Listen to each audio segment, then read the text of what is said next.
Je vais vous demander la permission d'enlever mon badge et de dire que je suis content que l'Argentine ait perdu cette finale, et cela pour plusieurs raisons. Je remets mon badge et dis être content de la défaite de l'Argentine en finale, mais plaisanterie mise à part, je t'explique ma logique de façon rationnelle. La Coupe du Monde dicte toujours les tendances du football. Avec l'Argentine championne, 3 facteurs, selon moi, ne devraient pas dominer pour le bien du jeu. Je t'explique pourquoi. Ma première raison est ici, le manque de variété dans le jeu argentin. Si on regarde les statistiques du match entier ici sur 365 scores, on voit une Espagne avec 65% de possession contre 35% pour l'Argentine. Jusqu'ici, ça ne veut pas dire grand-chose. L'Argentine a souvent eu moins de possession que l'adversaire, mais a tout de même gagné. D'autres statistiques retiennent davantage mon attention. 1,94 buts attendus pour l'Espagne contre 0,22 pour l'Argentine. Pour te donner une idée, l'Espagne a été la sélection qui a le moins concédé de buts attendus contre elle. La moyenne était de 0,4 à la Coupe du Monde. En finale, l'Argentine est même restée en dessous. Les autres chiffres sont éloquents, non ?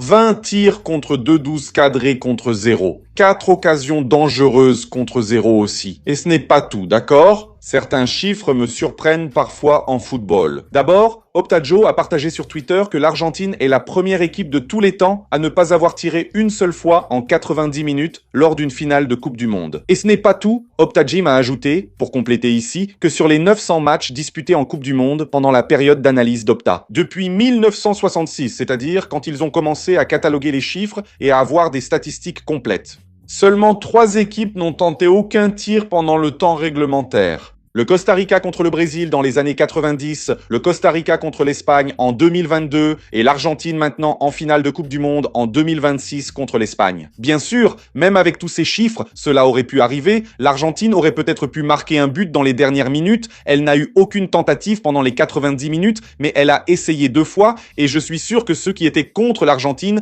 ont eu des sueurs froides et qu'ils auraient pu emmener le match au tir au but et gagner la partie. Évidemment, ça fait partie du jeu, il n'y a pas grand-chose à dire.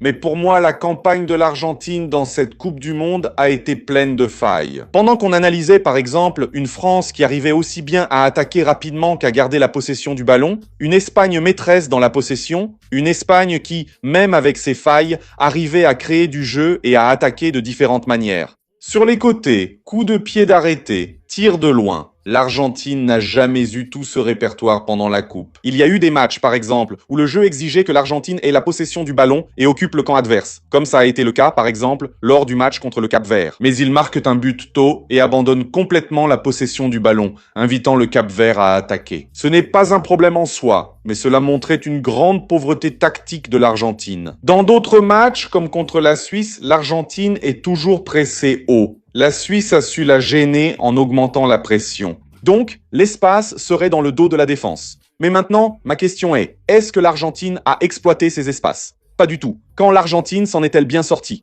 Quand l'adversaire lui a permis de créer des opportunités, comme lors du premier match de la Coupe du Monde, où ils ont trouvé de nombreuses passes à l'intérieur face à la défense fragile de l'Algérie. Et quand on observe une campagne pleine de failles, face à une Argentine sans modèle de jeu affirmé, dépendant surtout de Messi. Et puis, si on ajoute tout cela à une finale de Coupe du Monde sans aucune tentative de tir pendant 90 minutes et seulement 2 en 120 minutes pour le bien du football, l'Argentine ne pouvait pas gagner, n'est-ce pas ? Et moi, je suis l'un des plus grands défenseurs de l'idée que le football ne se résume pas aux chiffres. Ce n'est pas seulement regarder qui a marqué, qui n'a pas marqué, qui a tiré le plus, qui a tiré le moins. Je pense que le football est bien plus profond que ça. Pendant cette Coupe du Monde, on a plaisanté avec notre jeu de pronostics chez Football Maximo. Mais en jouant, j'ai remarqué quelques failles. C'est comme si l'Espagne dominait, mais l'Argentine marquait à la fin, et ceux qui avaient parié sur une victoire de l'Espagne perdaient complètement leurs points. Je trouve cela injuste et notre équipe chez Football Maximo a aussi des doutes. Note-le dans ton agenda. Le 2 août, on lance notre jeu fantasy qui va apporter de la profondeur à ton jeu. L'idée, c'est que tu vas composer dans le jeu ton équipe du championnat brésilien pour nous affronter et, selon la performance réelle des joueurs, tu vas marquer des points. Quand je parle de performance réelle, je parle vraiment de la performance, pas des buts ou des passes décisives. Ce sont des métriques complexes qui récompensent la meilleure lecture. Note que je reviens le 2 août pour en parler plus en détail. Le deuxième point qui me dérange le plus si l'Argentine devenait championne, c'est qu'on récompenserait une sélection ayant fait cela pendant la coupe.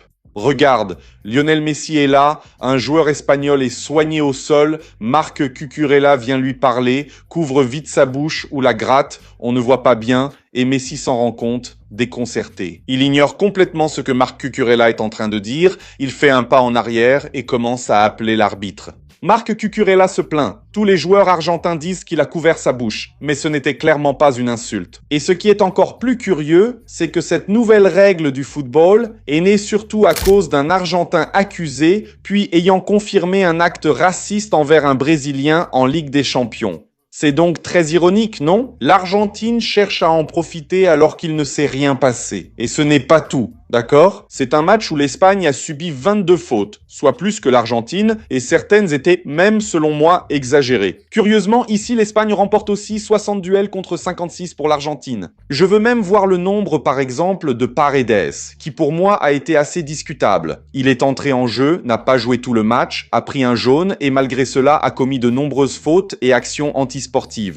Pour un joueur avec 4 fautes commises, dont 3 après le carton jaune, je trouve au minimum étrange qu'on veuille récompenser cette campagne argentine. Sans parler d'Enzo Fernandez lui-même qui a frappé pendant tout le match et pourquoi ne pas dire pendant toute la coupe, et là il prend enfin le carton rouge. Cette action ici contre Anderson, justement, elle est très emblématique. Regarde la main d'Enzo Fernandez ici, qui vient frapper le coup d'Anderson. Lors de l'ouverture de la Coupe du Monde, une action similaire a eu lieu. Wilton a, à juste titre selon moi, expulsé un joueur sud-africain. C'était ce genre d'action, tu vois? Regarde, fais attention à la façon dont il donne une gifle ici aux joueurs du Mexique, dès le match d'ouverture de la Coupe du Monde. Regarde, il dispute le ballon, puis lui met volontairement une gifle. Enfin, il commet cette faute sur Cubarsi, le renverse complètement, reçoit son deuxième carton jaune et est expulsé. Je ne pense pas que l'Argentine ait été volontairement favorisée pendant la Coupe du Monde par un complot visant à la faire gagner. Maintenant, on peut voir qu'il n'y a pas vraiment de mouvement, mais on ne peut nier que l'Argentine a été favorisée.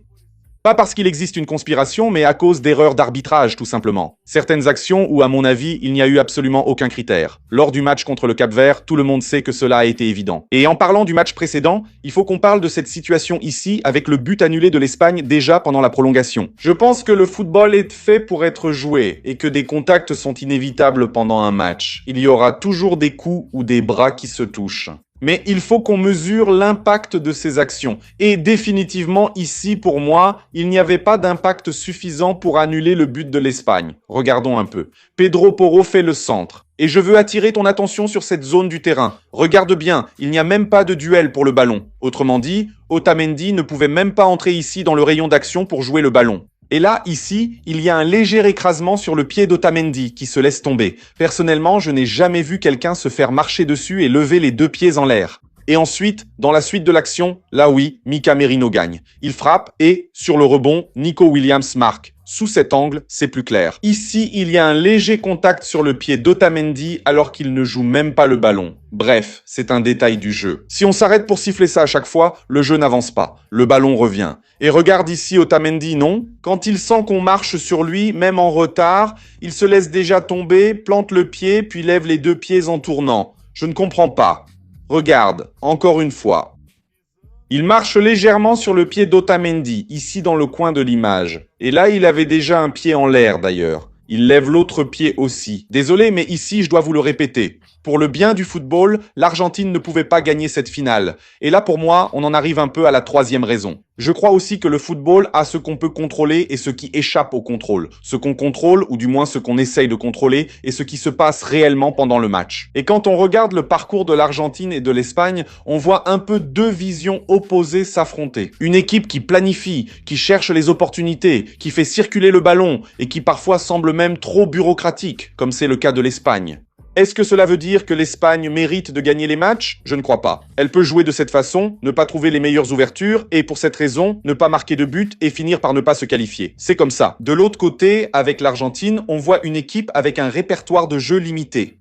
Une équipe qui n'arrive pas à rivaliser autrement, qui cherche souvent à utiliser cet anti-jeu que je vous ai montré ici et qui a gagné contre le Cap-Vert, contre l'Égypte, contre la Suisse et contre l'Angleterre grâce à l'imprévisible. Ici, je ne parle ni de bien ni de mal, c'est juste mon opinion et mon goût pour le football. Mais je n'arrive pas à regarder la Coupe du Monde et à dire « Waouh, c'est génial que l'équipe ait gagné par hasard ». Elle a vraiment lutté, elle s'est bien battue, elle a ses mérites pour cela. Mais quand je regarde une campagne entière qui semble ne pas avoir été planifiée, je n'arrive pas à prendre du plaisir en regardant ce match. Ce n'est pas parce que c'est l'Argentine, non. N'importe quelle sélection me dérangerait dans ce sens. Quand la planification perd presque face au hasard, ça me dérange. Maintenant, il y a un petit détail. Là, oui, l'Argentine a ses mérites et on peut même parler un peu de son schéma offensif. Comme mentionné au début de la vidéo, la Coupe du Monde lance des tendances dans le football. Les actions qui se produisent et qui réussissent pendant la Coupe du Monde sont généralement des actions qui ont déjà bien fonctionné ces 2 dernières années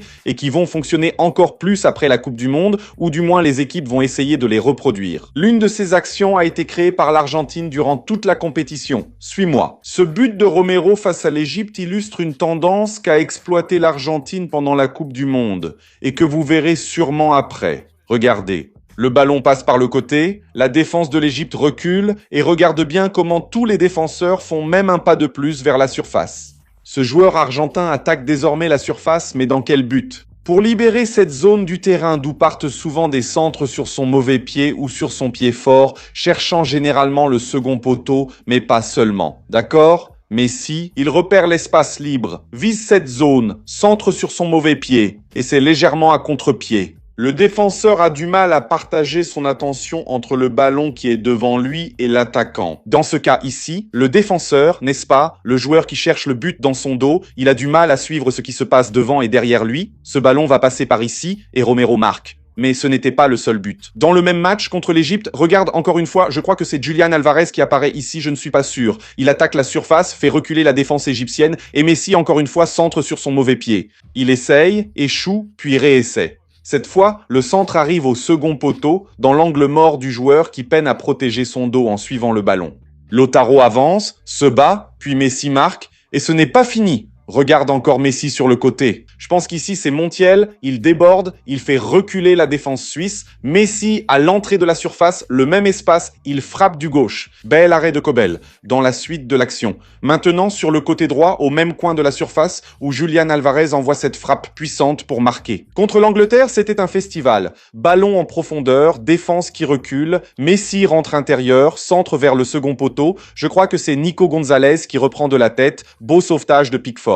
Encore une action, regarde, De Paul sur le côté. Ici, Montiel colle la ligne de touche pour attirer un peu Spence. Maintenant, du pied naturel. De Paul centre. McAllister de la tête sur le poteau. Il y en a encore, regarde, Montiel a fait reculer la défense, passe en retrait, centre de Paul, encore une tête vers le but, arrêt de Pickford. Après avoir tant critiqué l'Argentine, il y a finalement des points positifs qu'elle a apportés à cette Coupe du Monde. Cette manière de faire reculer la défense et de chercher la passe en retrait pour centrer du pied opposé ou naturel, c'est souvent répété et a été efficace. Après la Coupe du Monde, on continuera à voir ça. En tant qu'amateur de football, que ce soit l'Argentine ou l'Espagne, j'aimerais vraiment que des actions aussi minutieusement travaillées soient récompensées tout au long de la Coupe du Monde. Cela montre une certaine planification, mais les dieux du football n'allaient pas laisser passer ça facilement. Et le but de l'Espagne vient justement de cette même dynamique que l'Argentine a tant exploitée tout au long de la Coupe du Monde. Regardez passe de Zubimendi sur le côté. Regardez la défense de l'Argentine qui s'enfonce. Le ballon revient sur Yamal pour la passe en retrait. Cette fois pour Pedro Porro. Ici, du pied naturel, tout comme De Paul. Balle au second poteau contre le latéral ici. Je ne saurais pas dire qui était à ce moment-là. Il a du mal à partager ses repères. La même chose. Il a du mal à regarder le ballon devant lui et Nico Williams s'infiltre dans son dos. La passe arrive. Nico dispute le ballon et parvient à remettre en retrait. C'est même assez similaire à ce deuxième but que j'ai montré de Messi contre l'Égypte, où Lautaro remet vers l'intérieur et ensuite il réussit. Ici, le ballon revient à Ferran qui fusille et marque le but du titre pour l'Espagne. Et le football est génial justement pour ça. Il y a plusieurs dimensions. Les amateurs de tactique admireront le jeu d'une manière, tandis que ceux qui préfèrent l'aspect combatif verront l'Espagne et l'Argentine différemment. Mais il est indéniable que cette coïncidence où toutes les actions de l'Argentine aboutissent à un but de l'Espagne, c'est vraiment génial. Si tu veux approfondir ces sujets, regarde cette vidéo où je parle de l'école des entraîneurs espagnols qui dominent le football mondial. Rejoins-moi. Succès garanti.